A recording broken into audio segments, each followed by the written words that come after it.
समाधि में जाने के लिए योग के अंगों के बारे में बताया गया कि जैसे मकान की छत पर पहुंचने के लिए हमें सीढ़ी का सहारा लेना पड़ता है, तो इसी प्रकार उस शक्ति से मिलने के लिए हमें उनका पालन करना पड़ता है। लेकिन हम वहां क्यों नहीं पहुंच पा रहे?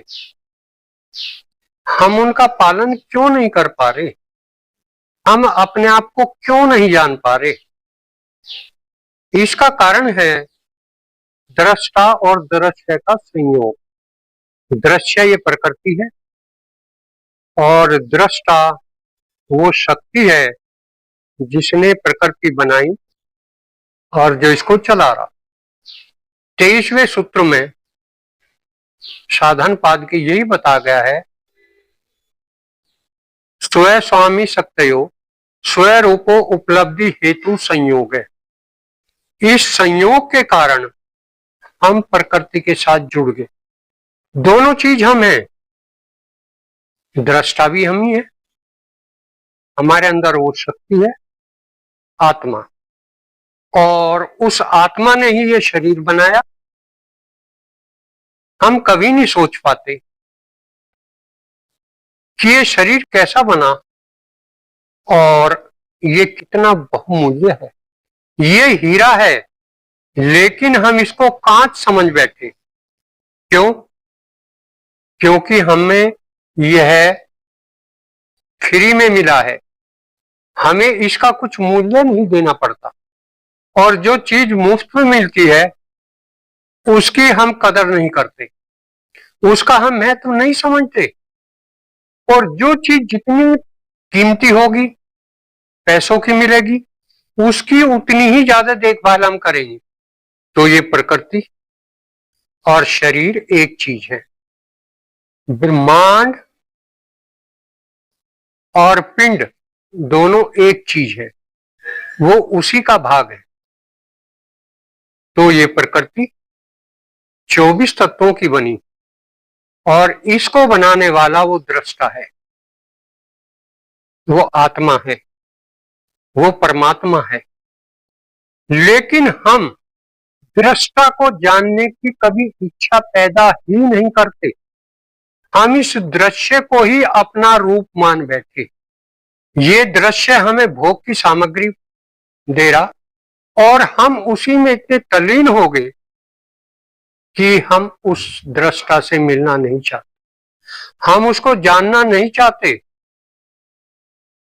हमारी इच्छा तो केवल संसार के भोग प्राप्त करने की। लेकिन जब हमें ज्ञान होगा, जब विवेक पैदा होगा, हमारी इच्छा पैदा होगी कि हम उस दृष्टा को जाने जिसने सृष्टि बनाई। लेकिन जान क्यों नहीं पा रहे? इसका कारण है तस्य हेतु अविद्या। दूसरे पाद में 24वां सूत्र दिया गया है, ये तस्य हेतु अविद्या। उसका कारण है अज्ञान, अंधकार। जैसे अंधकार में कोई चीज दिखाई नहीं देती, प्रकाश के कारण ही हम वस्तुओं को देख पाते। जब प्रकाश का अभाव हो जाता है तो हम किसी चीज को नहीं देख पाते। इसलिए जब तक अविद्या रहेगी, अज्ञान रहेगा। किस बात का अज्ञान? कि सब कुछ ये प्रकृति ही है, सब कुछ ये दृश्य ही है। तो तब तक हम इससे जुड़े रहेंगे और ये अनंत की यात्रा हमें करनी पड़ेगी।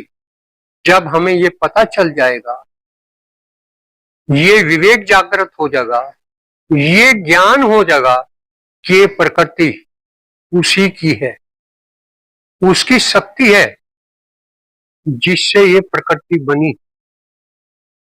और वो स्वामी शक्ति हो, इसका स्वामी है, आत्मा इसका स्वामी है, इसको बनाने वाला है।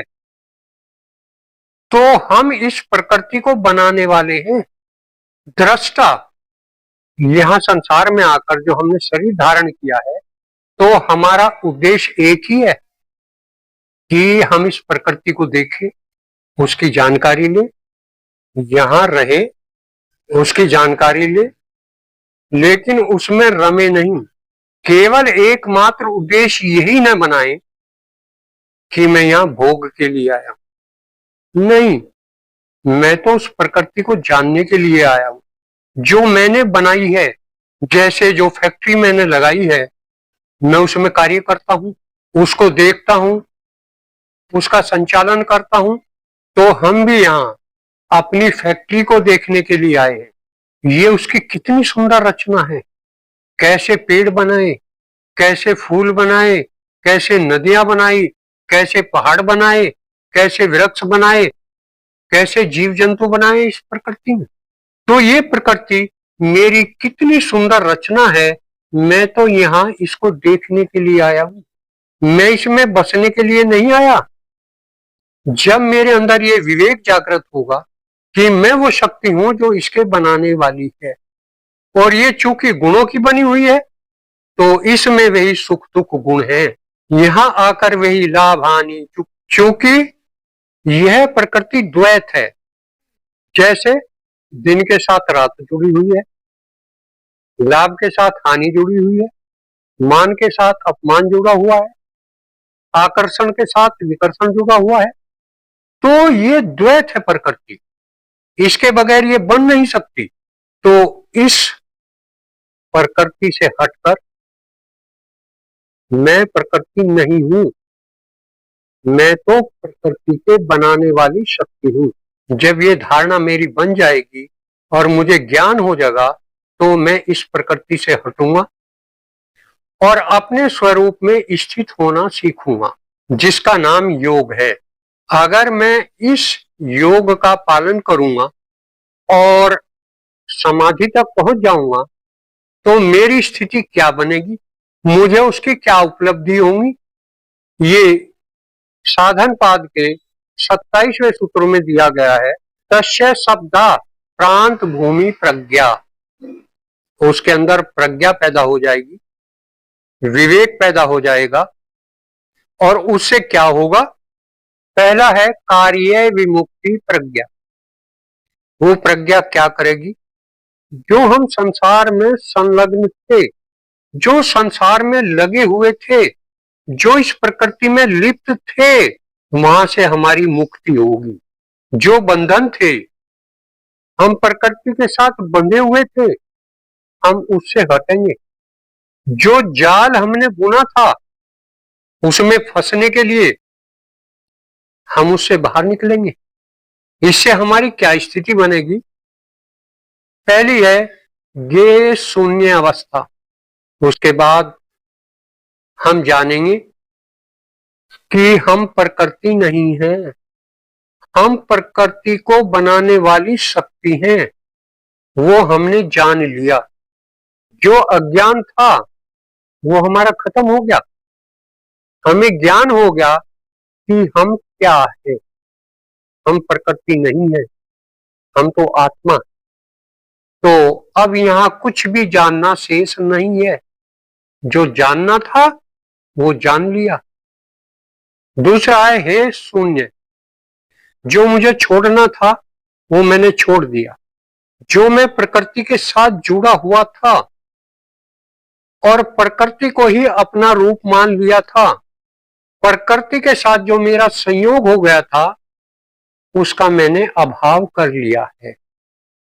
अब मैं प्रकृति के साथ नहीं जुड़ूंगा, प्रकृति तो मेरी है, मैं प्रकृति थोड़ा ही हूं। तो इस संयोग का मैं अभाव कर दूंगा और मैं अपने रूप में स्थित हो जाऊंगा। तीसरा है प्राप्य प्राप्त अवस्था। इस संसार में जो कुछ मुझे प्राप्त करना था, जिसे प्राप्त करने के लिए मैं यहाँ आया, मुझे ये मानव जीवन मिला, वो मैंने प्राप्त कर लिया। क्या प्राप्त कर लिया? योग के द्वारा समाधि। अब प्राप्त करने के लिए कुछ भी नहीं। चौथी है चिकित्सा शून्य अवस्था। मेरे अंदर ज्ञान पैदा हो गया, जो अज्ञान था वो मिट गया, जो अंधकार था वो प्रकाश के कारण विलुप्त हो गया और मुझे पता लग गया कि नित्य क्या है और अनित्य क्या है। नित्य वो आत्मा है, नित्य वो परमात्मा है, नित्य वो ईश्वर है और अनित्य ये प्रकृति है। ये शरीर और संसार अनित्य है। ये शरीर कल नहीं था, आज है, कल फिर नहीं रहेगा। ये मेरी जो लाखों करोड़ों जन्मों की यात्रा थी वो मेरी समाप्त होगी। कब समाप्त होगी? जब मुझे विवेक पैदा होगा, जब मुझे ज्ञान प्राप्त होगा और इस प्रकृति के अज्ञान से मैं हटूं कि मैं प्रकृति हूं, मैं शरीर हूं। तो इससे जो संसार के कार्य में रात और दिन कर रहा अपने लिए, उससे मैं मुक्त हो जाऊंगा और अपनी प्रकृति में मैं फिर सबके लिए कार्य करूंगा, यहां रहूंगा। क्योंकि प्रकृति मेरी है, मैं तो इसकी देखभाल करने के लिए आया, इसको देखने के लिए आया कि मैंने कैसी प्रकृति बनाई। तो यह सब कुछ मेरा ही तो है, तो मुझे कार्य करने की आवश्यकता नहीं है।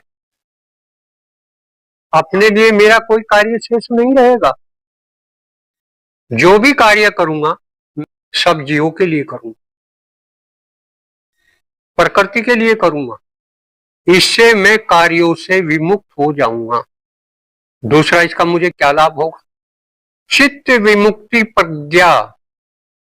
ये जो मेरे अंदर प्रज्ञा पैदा होगी, इससे मेरा चित्त निर्मल हो जाएगा। जो सूचनाएं मैंने ज्ञान इंद्रियों के माध्यम से चित्त में संग्रहित की थी वे सारी दूर हो जाएंगी, चित्त निर्मल हो जाएगा। चित्त क्या है? चित्त जैसे आईना है, उसका अपना स्वरूप है, लेकिन उसके सामने आप जो भी पदार्थ लाओगे वो उसी का प्रतिबिंब दिखा देगा। तो इसी तरह ये चित्त मेरा संसार के जितने भी भोग हैं, ये जिसके भी सामने आएगा वो ही इसमें रिकॉर्ड हो जाएगा और ये उसको दिखाने लगेगा। तो चित्त का काम है रिकॉर्ड करना, उसके आधार पर भोग करना। तो यहां संसार में मैं भोग के लिए आया हूं, लेकिन जब मैं अपने स्वरूप को पहचान जाऊंगा तो मैं भोग से हटूंगा। भोगी पुरुष को ये प्रकृति भोग प्रस्तुत कर रहे और जो योगी पुरुष है उसको उसका अपना रूप दिखा के उस भोग से ये मुक्त कर दे प्रकृति।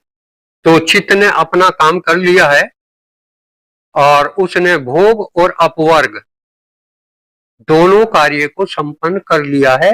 अब उसका कोई कार्य शेष नहीं है। दूसरा है गुण लीनता।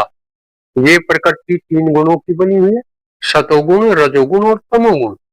गुण से ये पदार्थ बने, ये पंच महाभूत बने और इनसे ये प्रकृति बनी। तो गुण अपने में लीन हो गए, अब उनका कोई काम शेष नहीं रहा।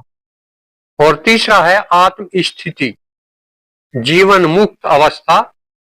अब जिस भोग के लिए हम यहाँ संसार में आए थे वे हमारे समाप्त हो गए, तो हम मुक्त हैं, हम आत्मा की स्थिति में हैं। हमारे अंदर वो आनंद पैदा होगा जिसकी बाहर हम कल्पना नहीं कर सकते। और जब व्यक्ति आत्मा के साथ जुड़ जाता है, मन से उसका संबंध कट जाता है, मन विलुप्त हो जाता है, तो वो जीवन मुक्त हो जाता है। उसको कहते हैं विधेय। देह तो है लेकिन वो उससे जुड़ा हुआ नहीं है।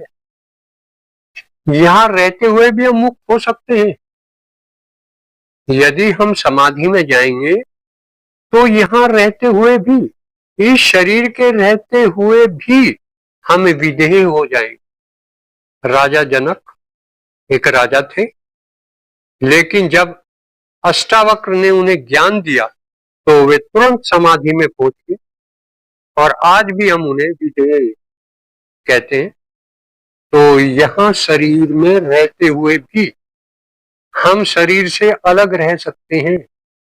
हम तो आत्मा है जो पूरे ब्रह्मांड में है। तो यही स्थिति हमारी बन जाएगी।